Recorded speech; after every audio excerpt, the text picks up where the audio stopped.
créé la terre, il n'a pas créé un Adam dans la souffrance. Il a créé un Adam prospère. Adam était prospère. Et Dieu lui a donné un jardin qu'on appelait le jardin d'Éden. Il voulait dire les lieux des délices. La porte ouverte vers le ciel. Adam avait toutes ces choses-là. Adam était prospère. Il ne manquait de rien dans le jardin. Et d'ailleurs, la Bible dit tout était bon. Voyez que le Dieu qui a créé Adam, il avait déjà mis Adam dans une position de prospérité. La première cause de la pauvreté, c'était le péché adamique. Lorsque Adam a péché, la pauvreté est entrée dans le monde. La maladie est entrée dans le monde. Et la malédiction proprement dite. Ces trois choses sont des éléments qui sont venus avec le péché adamique. Dieu n'a pas créé la pauvreté. Il ne souhaite la pauvreté à aucune personne. C'est le péché adamique qui a introduit la pauvreté dans le monde. Mais Dieu voulait toujours notre prospérité. Malgré le péché adamique, il nous a envoyé le Christ. Lorsque Adam a péché, la Bible dit ceci: la terre sera maudite à cause de toi l'homme. La terre te produira ronces et épines.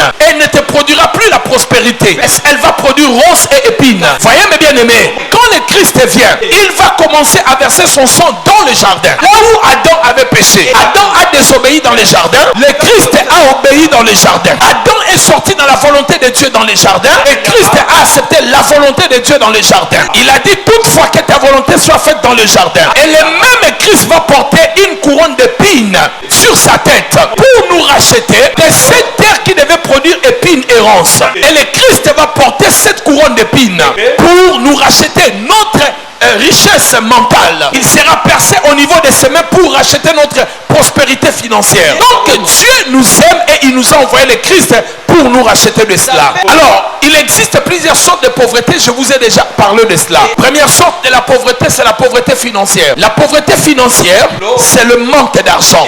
Mais il n'y a pas seulement la pauvreté financière. Il y a aussi la pauvreté physique. La pauvreté physique, c'est tout ce qui est problème de santé. Vous pouvez avoir l'argent, mais si vous avez des problèmes de santé, tout votre argent va commencer à sortir. Il y a des gens dont les traitements les coûtent par semaine $2000, d'autres même $3000 par mois. Vous comprenez que ici c'est une pauvreté. Au départ, ce n'est pas une pauvreté financière ou matérielle, mais une pauvreté physique qui passe par la maladie dans le but de dépenser. Comprenez que Satan peut envoyer la pauvreté par plusieurs manières. Et ainsi nous prions dans le nom de Jésus. Que cela soit une pauvreté financière, une pauvreté physique, par la voie de problèmes de santé. Que Dieu brise cela au nom de Jésus. Troisièmement, la pauvreté mentale. C'est tout ce qui est problème de créativité et imagination.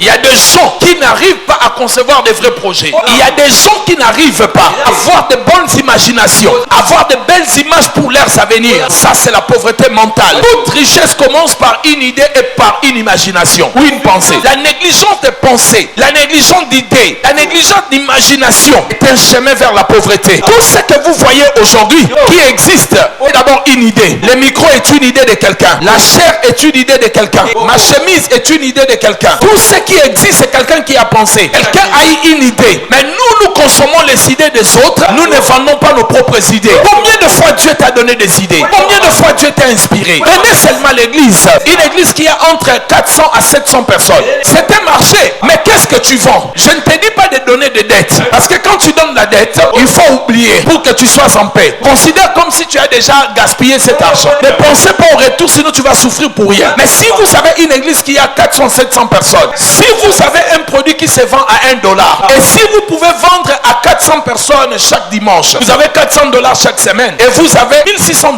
chaque mois. C'est le salaire de notables et de certaines personnes. Aujourd'hui, nous avons plus ou moins 20 à 30 voitures chaque dimanche. Si tu as un marché de laver de voitures chaque dimanche à 2000 francs, ça te fait à peu près 60 000 francs par dimanche, 240 000 francs par mois. Si tu habites chez tes parents, tu as quand même quelque chose pour tes besoins à l'université. Tout commence ici dans la tête, mon ami. Et si Satan frappe votre tête, vous n'aurez même pas l'imagination. J'ai parlé avec un jeune homme qui est aujourd'hui le plus grand vendeur de costumes dans notre pays. Il m'a dit: pasteur, je commençais avec $300.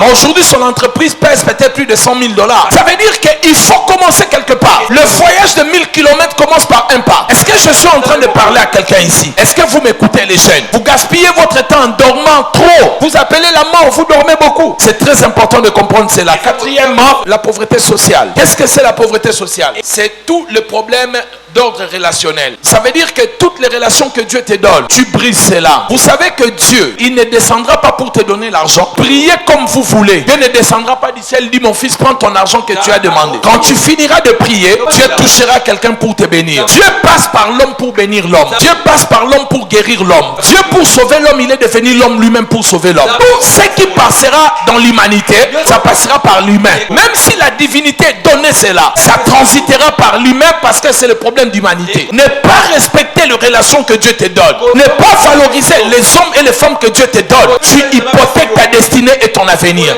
Tu entres sur le chemin de la pauvreté. Et moi, qu'est-ce qu'on va me faire? Moi, c'est Dieu qui compte dans ma vie. Et même si les hommes m'abandonnent, moi, qui t'a dit ça? Pourquoi tu es en train de mentir? Ésaïe 6, la Bible déclare, Dieu a dit, qui enverrai-je? Dieu est en train de chercher un homme. Et la Bible dit, s'il n'y a pas de prédicateur, comment on va prêcher la bonne nouvelle? Même Dieu a besoin des hommes et toi, l'humain, tu dis que les hommes là, moi j'ai mon Dieu, mon Dieu me suffit, menteur. Arrêtez ce genre de discours. Vous avez besoin des hommes et vous avez besoin des hommes, même le plus petit homme, vous avez besoin de lui. Est-ce que je parle à quelqu'un? Ne détruisez pas vos relations. Dieu passe à travers vos relations et vos dons pour vous enrichir. Celui qui néglige son talent, néglige les relations, a hypothéqué déjà son avenir. Soignez vos relations, soyez bien avec tout le monde, soyez courtois avec tout le monde. Tu ne sais pas la personne, tu ne connais pas la personne que Dieu utilisera. Tu ne connais pas la personne par laquelle Dieu passera. Soyez bien avec les gens. Rigolez avec tout le monde. N'ayez pas de problème avec les gens. Certaines personnes sont au-delà de vous parce que c'est l'esprit de la pauvreté sociale. Même si tu le veux, tu ne peux pas être bien avec les gens. Tu as un esprit de destruction des relations. Je respecte tous les gens qui gardent des relations